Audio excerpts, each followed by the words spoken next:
Scanning for audio.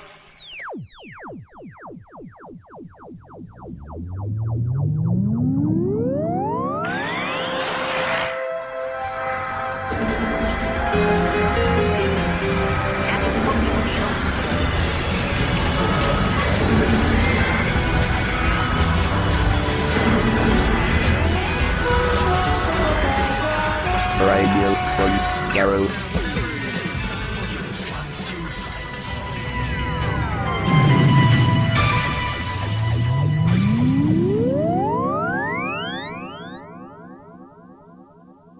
Welcome to another WHOOVERVILLE 8 panel. This time, Toby Hadoke, John Davies, Michael Jayston, interviewed by Luke Harrison of the Minute Doctor Who podcast.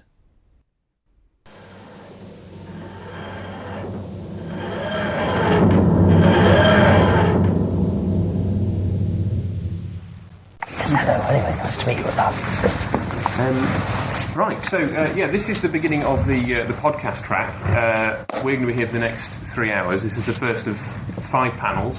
For those of you that don't know me, I'm Luke Harrison of the Minute Doctor Who podcast, which is usually video.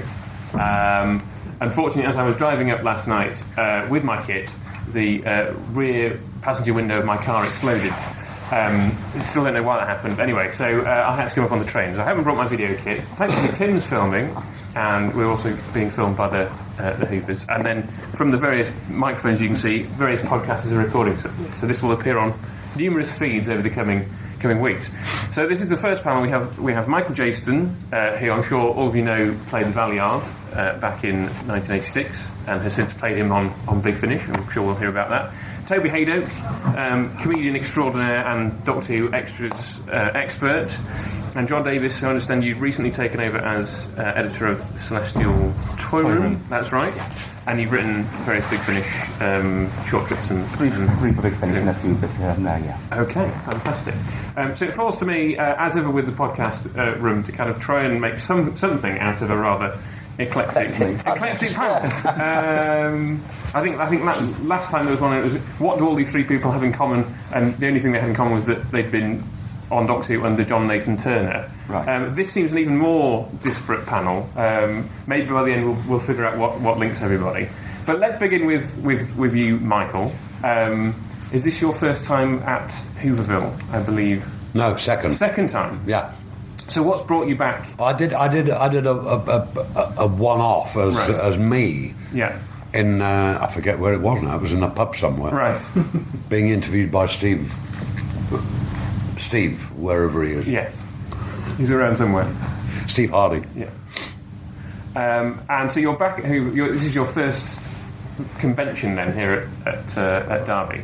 How's it been so far? How's the day going? Enjoying it? It's very funny. I mean, the last time I came here, I think it was 2 years ago, and the last time I'd been in Derby, I saw Stanley Matthews play football. So it's been a while. Yeah, it's lovely. I mean, going back to John Nathan Turner, I mean, that time when I was doing Doctor Who with Colin Baker, it was a terrible time because there was Grade and Powell and 2 or 3 others didn't like Doctor Who at all, which is a bit silly. I mean, I don't particularly like Agatha Christie, but if I was an entrepreneur and a producer, I'd put Agatha Christie on, even though I didn't like it. But there were so many arguments. I couldn't say much because it wasn't in my gift to do that, but there were so many rows going on, especially towards the end. The Trial of a Time Lord especially, there were rows going on all the time behind the scenes, which was not good for work, and some of the scripts got slightly childish at that time. So you came to Doctor Who as it was finishing up for its first classic run, and we thought it was going to finish for good. You must have been aware of it for quite a long time before. And had you ever been asked before, or was this the first time anybody had approached you to be on? No, I did a radio with the second Doctor, Patrick Troughton. Thank you. And I don't know whether you know, Patrick had 2 households. in two different families living in various parts of the country, and he hadn't got divorced from either of the wives, so he had 2 children by one wife, and because he was doing this radio, I said, "Why are you doing this?" He said, "I need all the money I can get." Lovely man. Yeah. So you ended up doing Trial of a Time Lord. Did you expect that 30 years later this role would still be with you? Not for one moment. I knew Doctor Who was popular with people, but I didn't mind 30 years ago. It's unbelievable. Never thought it would get to that. But I've been in Chicago, Doctor Who, Los Angeles, you name it, Edinburgh, Glasgow, here, all over the place, and the Doctor Who fans are all like a lovely family. Yeah. I think if the Arabs got onto Doctor Who, there wouldn't be any wars. But essentially, and this is a big spoiler if nobody's ever seen Trial of a Time Lord, I assume you all have. Yes? So Not necessarily. Who's seen Trial of a Who's Time not Lord? seen it? Not many. So if we'll go with it anyway. So you essentially played the Doctor. You are one of a few people to officially I know play I am. the I'm Doctor. not touting for... Well, no, I worked with Moffat on a thing called Press Gang when he was just starting out. I had a lovely part playing Colonel X with Julia Sawala and Dexter Fletcher. And I knew Moffat was going places because the writing was so good. But I am one of the Doctors. They should never have written it in those first scripts, because it's... What was John Hurt playing the last time? He was playing the evil side, so he was the Valeyard. The Valeyard's been mentioned quite a few times. Yeah. Yeah. And you've since played the Valeyard again. How has that been? Big Finish Productions, yes, about 3 times. He's supposed to have died now, but... I did that with Colin Baker and lovely Linda Bellingham. No, that was the one before. And then Linda died a few months later. So no more, or if there's anything you I can't don't think say? so, Okay. but of course, people come back from the dead in Doctor Who, Of don't course, they? yeah. Time-wise. Yeah.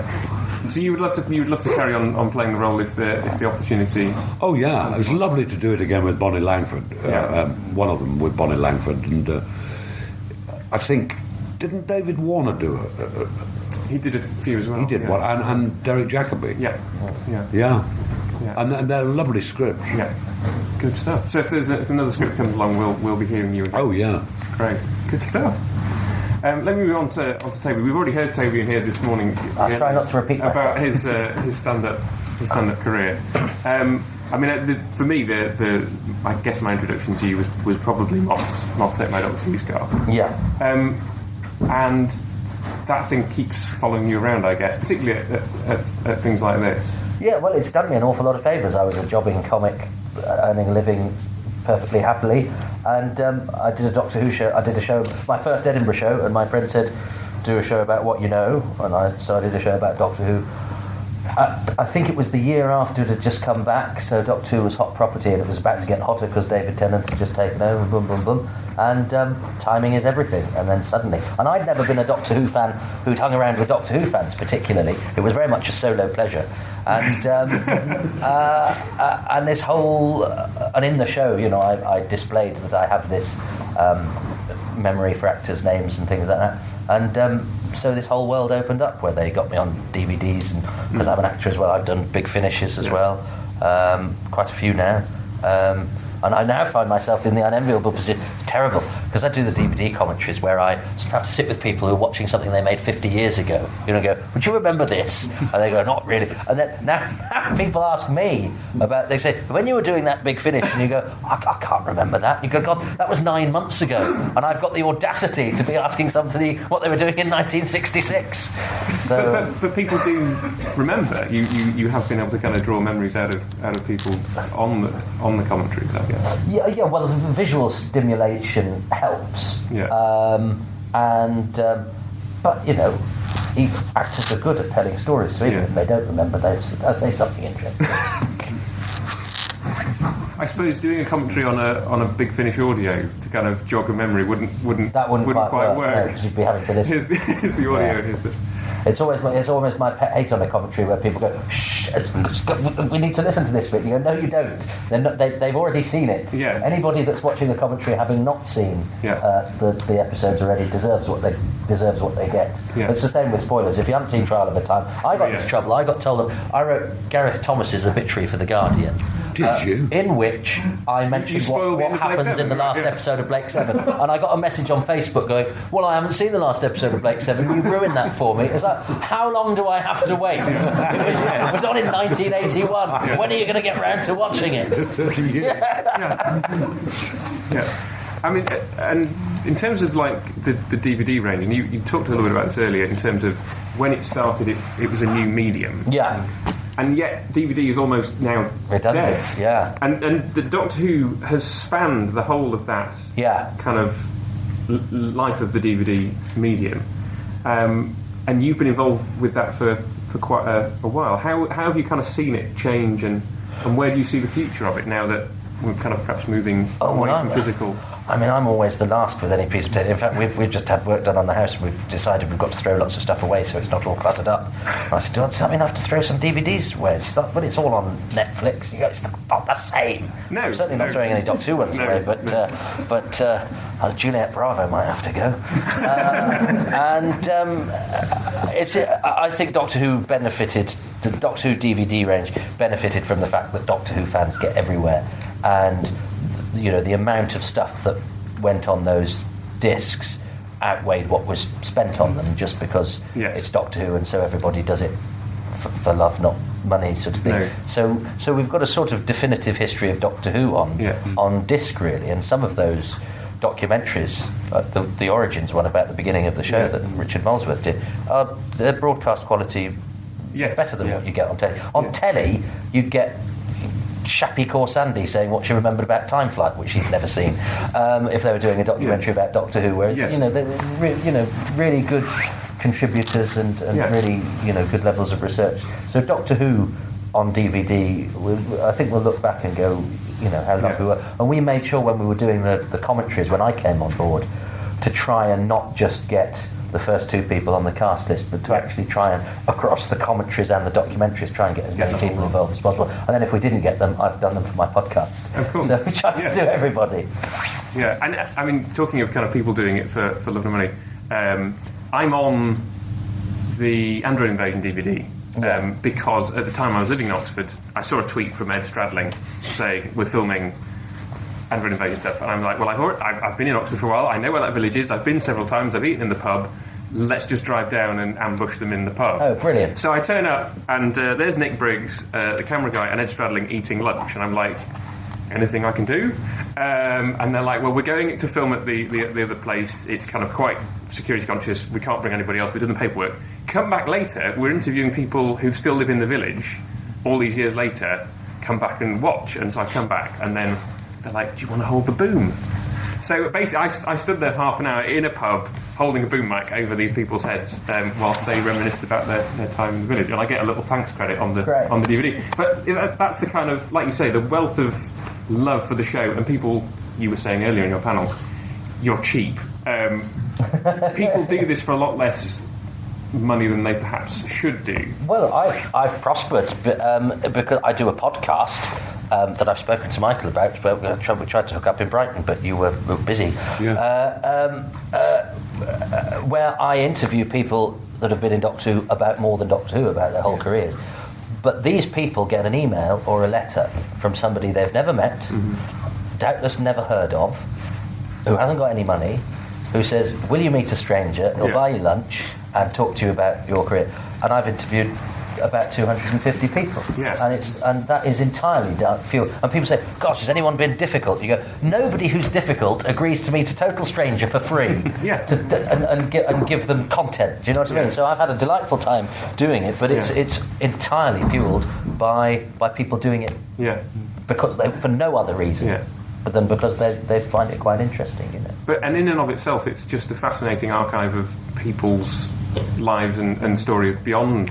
Well, that's how I pitch it to people. I say it's a spoken word testimony of it's the sort of thing I would want to watch on BBC 4. There's a plethora of chat shows where somebody's plugging their latest book there's not one where you talk to people who've had amazing careers about, their life as a working actor or actress and all the amazing people that they've worked with.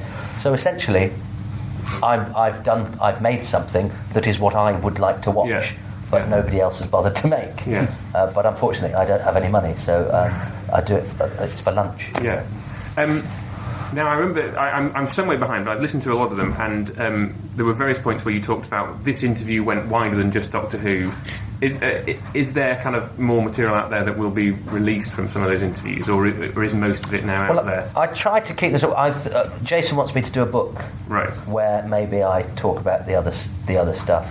When I'm trying to edit one now at the moment, because I tried to get them to between half an hour and 50 minutes. Right. And Darryl Blake, who directed one story, is 2.5 hours long. Right. And I can't split that into episodes because I feel there should be some Doctor Who content in each episode. Right. So it's a bit of a juggle. But Darryl Blake, that's Stones of Blood. Right. Cool. It's like, is my Doctor Who brain still in? Good. Let's move on to John. So you're now editing Statutorium for DWAS. Yeah. Toby was saying that earlier his fandom was kind of quite solitary. I was aware of DWAS, but I've never been involved with it. Can you just tell us a little bit about the history of the organisation and how you kind of ended up in it? Well, yeah, it's a good year to mention it because it's actually celebrating its 40th anniversary this year. Wow. So it started in 1976, and it's just organised, it's gatherings for people to get together, and if you subscribe, you actually get 12 issues of the magazine a year. So we're doing a blue plaque for John Pertwee. Fantastic. Fantastic. How has it changed? Because obviously back in 1976, no internet. This was perhaps the only way for fans to meet up. How has it kind of changed as we've kind of gone into this era where there's just a plethora of stuff? How do you keep distinctive? What's the... Well, when it started, it was basically just a typewriter and someone with Tipex and stuff like that, and photos that they could actually pull from anywhere. Yeah. But as it's gone on, now every issue is purely digital. Right. I just gather the essays in from people and then basically send them over to a wonderful guy called Nick Hollins, who is the real star. If anyone subscribes to CT, the way he lays it out and everything basically makes anything that I can put in there 10 times better. Right. And I got involved in it because I was asked to contribute some essays. Right. And I've got a bit of a fast turnaround. If someone asks me to write something, it's usually written within a day or two. Right. So I sent it quite a few, and the editor at the time was Grant Bull, because I've not been involved with it all that period of time. Right. I only sort of became aware of it again, really, myself a couple of years ago. And so Grant sort of saw me as a reliable source to go to, stuff to happen. And then he messaged me one day and said, I'm thinking of stepping down. Right. Would you like me to put you forward to take over? And it's like, yeah. Okay. That's how I got the gig. Great. And you've written fiction as well yourself? Yeah, I was lucky enough to be employed by Big Finish to write 3 stories of their original short trips books, all out of print now. So, there you go. Quite a lot on eBay, presumably. One of them, and not because one of my stories is in it, is going for £55. We Doctor Who fans will spend a lot of money on these things, won't we? Well, the other stories in it are really good. So if you want to spend £55, go for it. It's called Defining Patterns, that one. And you've also been involved with some of the War Doctor fiction. Seasons of War. Yeah. Declan and May got together a really talented group of people to work on that, and I became really involved in some of the editing in that. A couple of people in the audience there have also been involved in it. A gentleman there called Simon Brett. Yeah. Yeah. And is that a T-shirt? It's a T-shirt. That is a T-shirt. Fantastic. The only one. Looks great. It looks great on an audio podcast. Yes, it does. I believe Warren from Radio Fuscaro was involved in that, so another podcasting link there. Do you have any more projects of a similar ilk lined up that you can tell us about? There's a couple of things coming up, because has anyone heard of the You and Who books, edited by J.R. Southall? Yeah.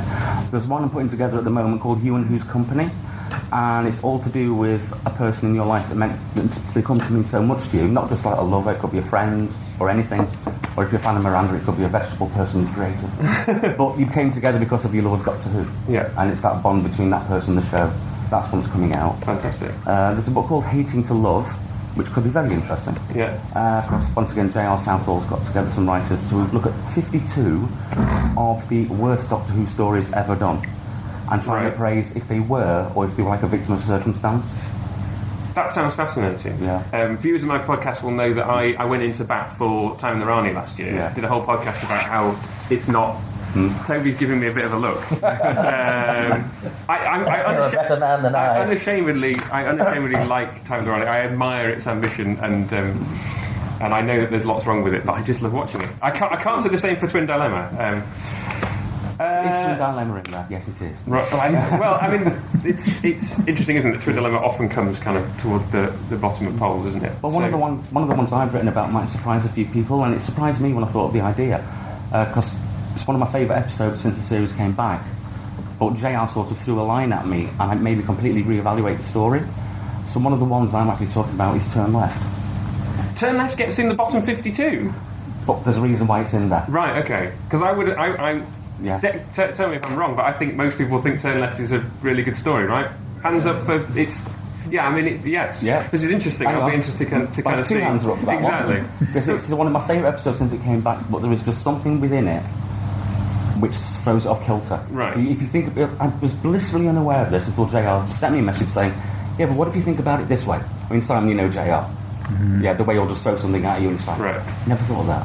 Interesting. And that's it. So I watched the episode again and I went, he's onto something there. So you've then elaborated on that, written about it. Okay. When can we read Fruits of Your? I think they've already done a couple of essays coming in, but if you go to the Watching Books website, that's usually updated quite regularly with that. Cool. I think has somebody got a schedule? I think we're drawing to a close on this one. So just if anybody has any questions they'd like to throw out to any of the panel. Or if you want to lynch me for dissing Turn Left. Yeah, that's my I feel this. Yeah, go ahead. Yeah. Do we introduce ourselves like press people or something? If you would like, yeah. I don't know. I'm from the Blue Box podcast. Yes. With all the podcasters in the room, they probably relate to this. Is that sometimes you'll think about talking about an episode, and you'll think, "Oh God, we talked about that 2 years ago. What the hell are we going to say?" But you always find something new to say, and that's one of the beautiful things about Doctor Who is there's always something new, even from the old. I wondered how any of you reflect on that, about whether you discover something new all the time when you talk to people about something you did years ago. Yeah. I mean, Michael, are you still finding new things to say about Trial of a Time Lord? be honest. Well, Next question. Not really, but the peculiar thing was the other day when they had that terrible tragedy at Camber Sands, which isn't all that far from where I live. Yes. It just reminded me, I think 6 people died. 2 of them couldn't swim. I don't know what they were doing in the sea. But it reminded me of doing... It was the only time I managed to get out of the studio. Yeah. We were studio bound, and we went to the Potteries. Wondering with dear Jeff Hughes, and I was doing my terrible maniacal laugh. Yeah. My daughter's now 30. She was 6 at the time, and she kept saying, "Can you do that laugh again, Daddy?" And I was losing my voice. But I had to be buried when we got to the Camber Sands thing. Colin Baker had to be buried. They had to dig this great big thing down, and it caved in at one point, and they had to get him out very, very quickly. And but it was marvellous because I then got rid of that stupid hat I was wearing on the Camber Sands. Kept going behind sand dunes and laughing, and they did a lot of very good camera work on that. And the scripts were good for that particular episode. Yes. But a lot of people come up with different ideas of Doctor Who because they've got different takes on it. So it's always kind of alive. Yeah. I always think he doesn't travel in time and space, he travels in genre, and so Doctor Who is the Pertwee era is a different genre of science fiction to the McCoy era or whatever. And I did a book with Rob Shearman called Running Through Corridors, where we spent a year watching Doctor Who. But because the internet is full of people being, you go to the internet to see what like-minded people think of the thing that you mutually love, and you find it's just largely people being furious about it and saying what they don't like.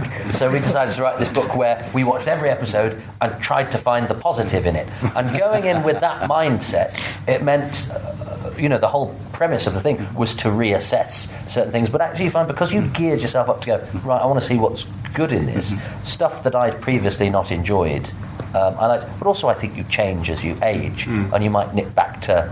I remember getting home one night and just for some reason deciding to throw on Delta and the Bannermen that I'd always thought was terrible, and I stuck it on, and I had a very breezy hour and a half and thoroughly enjoyed it. And I think because you revisit it, and because I've always said there's a Doctor Who story to suit you whatever mood you're in, because it's such a broad palette, And I think if you just go into it going, well, this is... I did get, though, annoyed about Eccleston doing it in a northern accent, and he's a fine actor.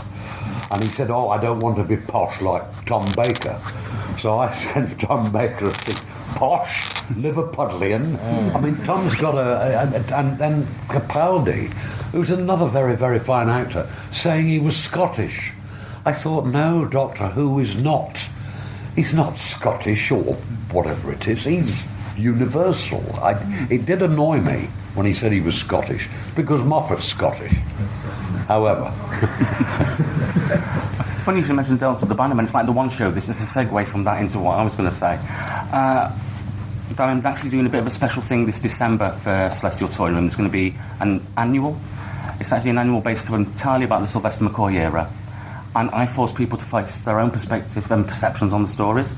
Because I come from a generation whereby I loved the Sylvester McCoy era, but I was surrounded by people who didn't, and it's gone down. It's like it's one of those, it's marzipan and it's easy to bash because of that. And I think it's having a bit of a period of re-evaluation now, which is good. So I've got all the writers involved, because there's an essay on every story, and I even include Dimensions in Time. Ooh. And I forced them all to read it, watch it, and write about it in a positive way. Every single essay. And I did say I was going to announce this today, so I will. I'm very happy to announce that one of the contributors has written about Dragonfire, and it's a lady called Sophie Henderson, otherwise known as Sophie Aldred. Yay. You mentioned Running Through Corridors, Toby. How many volumes are we at now? Volume 2 is coming out after... I think people have been born and died since gestation.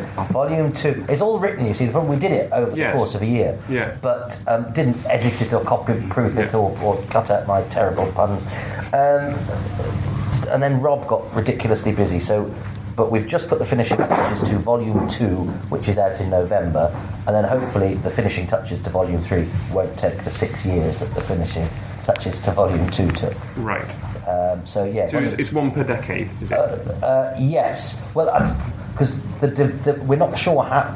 Lars decides how he's going to divide it up. It was originally going to be 3 volumes, but I think we've written so much about some of the later stuff, it might end up being 4 volumes. But we wanted to end the 70s at the end of part 2 of The Horns of Nimon, but he made us go through to part 4, unfortunately. So I'm a bit.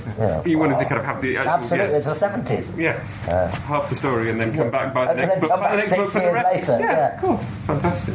Brilliant. Is this being recorded, by the way? Yes, it is. Yes. I shouldn't have said that about Capaldi, and never work again. I think it's fair. I mean, there was an event where. I think it was David Tennant was asked what he thought of Capaldi doing the Scottish accent, because he wasn't allowed to, and Tennant basically said he was being lazy. So I think it's okay to kind of bandy around these. Well, you see, Tennant being Scottish, Tennant does a very good received pronunciation. He could have played it Scottish. Exactly, and I think he jokingly kind of went, well, I had to work harder because I was doing that accent.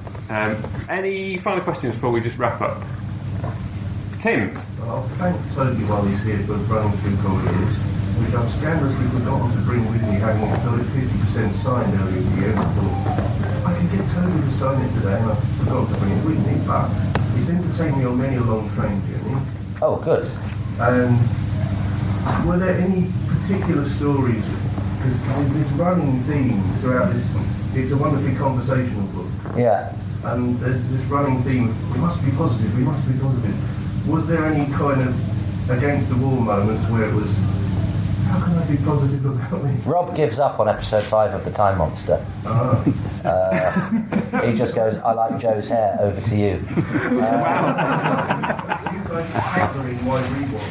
I've been rewatching the whole lot since 2013. Yeah. Every so often I'll rewatch them, and I'll have a gap of a few months, then I'll get back to rewatching them. And I'm now ahead of you. Sorry about that. Yeah, it's Rob's fault. Having to read your book en masse without December to catch up. Right. Okay. Apologies. But it's quite fun. But he's very good. You see, he's very good at even. I think he lies sometimes. Even he's very good at spinning a flight of fancy about something. The fact that you're trying to from different angles. Yeah. You've got the acting angle, and so you look at all the performances and what people are doing with characters, and him as a writer. look at it and say, oh, how's someone written this story? How have they solved the problems of plotting this? It would just stem because we hit it off when we met, and he was doing something in Liverpool, and he dropped me a message saying, I'm not doing anything to the evening. You around? I said, well, I'll just come over to Liverpool. I'm only in Manchester. We went to the pub and went through the Pertwee era, saying what we liked about each story, and it was just a chat. And he got this idea and said, well, why don't we do it as a thing? Because we both like the same sort of things and bounce off. I actually sometimes think it would be better if we had differing opinions on more things than we do, because I think it gets more interesting when he's saying something's not very good and I have a go at him, or vice versa. I admire how much you can say about each one, because I was watching each one and then trying to review them, so I thought about immediately having seen the episode. And my average review of an episode is about 4 minutes, about what I thought about it, and then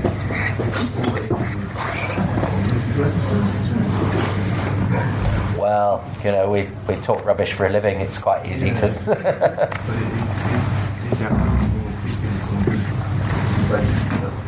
Yeah, I don't quite know how he did it. I don't think I'd do it again. It's one of those things you look back on and go, did I really spend a year watching every episode of Doctor Who in order?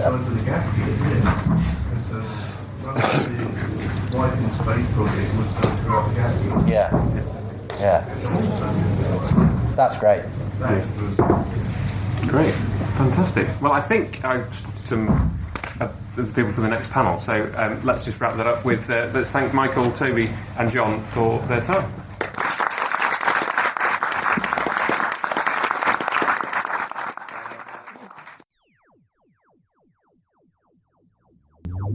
That was the Doctor Who Tin Dog Podcast, available on iTunes, YouTube, Twitter, RSS, Vimeo, and across the internet. Doctor Who and its associated properties are all copyright and trademark of the BBC. No infringement is intended. Why not become a supporter by visiting patreon.com/tindog. Contact the show on tin-dog@hotmail.co.uk. The Tin Dog Podcast is a founder member of the Doctor Who Podcast Alliance.